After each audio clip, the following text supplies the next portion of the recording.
बांग्लादेश में चुनाव नतीजों के बाद ढाका विश्वविद्यालय में तनावपूर्ण स्थिति बन गई है। रिपोर्ट्स के मुताबिक बांग्लादेश नेशनलिस्ट पार्टी यानी बीएनपी की छात्र इकाई, छात्र दल के नेता और कार्यकर्ता विद्यालय के रिहायशी हॉस्टलों पर नियंत्रण की कोशिश कर रहे हैं।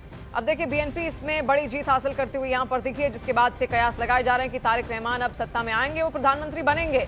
लेकिन आप देखिए, उसके बाद बीएनपी का जो छात्र गुट है, जो छात्र दल है, वो किस तरीके से अब दबंगई करता हुआ विश्वविद्यालय के अंदर नजर आ रहा है। देखिए, यही वो युवा हैं जिन्होंने बीएनपी को यहां पर जीत भी दिलाई है, और यही वो युवा थे जब साल 2024 में आपको याद होगा किस तरीके से सत्ता परिवर्तन वहां पर हुआ था और शेख हसीना को बांग्लादेश छोड़कर जाना पड़ा था। और अब आप फिलहाल ये तस्वीरें देखिए, जब चुनाव हो गए, बीएनपी जीत कर आ गई है, उसके बाद बीएनपी का जो छात्र दल है वो कैसे दबंगई करते हुए पूरे ढाका यूनिवर्सिटी के अंदर अपना एक छत्र राज कायम करना चाहता है। और इसीलिए जो छात्र इकाई है, ये जो छात्र दल के नेता और कार्यकर्ता हैं, विश्वविद्यालय के अंदर घुसे रिहायशी हॉस्टल्स पर नियंत्रण की कोशिश इनकी ओर से यहाँ पर की गई है। और उसी का ये वीडियो भी आप यहाँ पर देख रहे हैं। नीरज हमारे साथ जुड़ रहे हैं। नीरज, देखिए, यही चीज तो ठीक करनी थी, लेकिन अब ऐसा उत्पात, हालांकि लगातार तारिक रहमान शांति की अपील करते रहे हैं, उन्होंने ये भी कहा कि जश्न भी अगर आप मनाइए तो बड़े शांति से, लेकिन अब ये दबंगई छात्रों की अभी से दिखनी शुरू हो गई है बीएनपी के।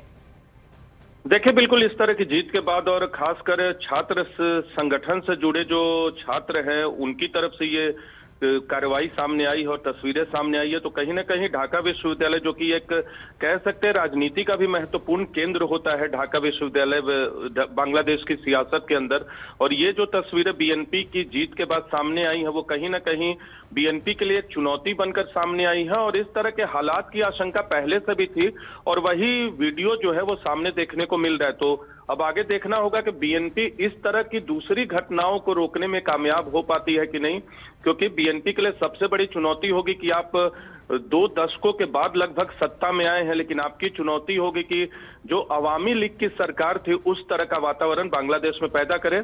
मुझे लगता है कि शुरुआती तौर पे इस तरह की कुछ घटनाएं सामने आएंगी और बीएनपी की सरकार की कोशिश होगी कि इस तरह की तमाम गतिविधियों को बांग्लादेश में रोके।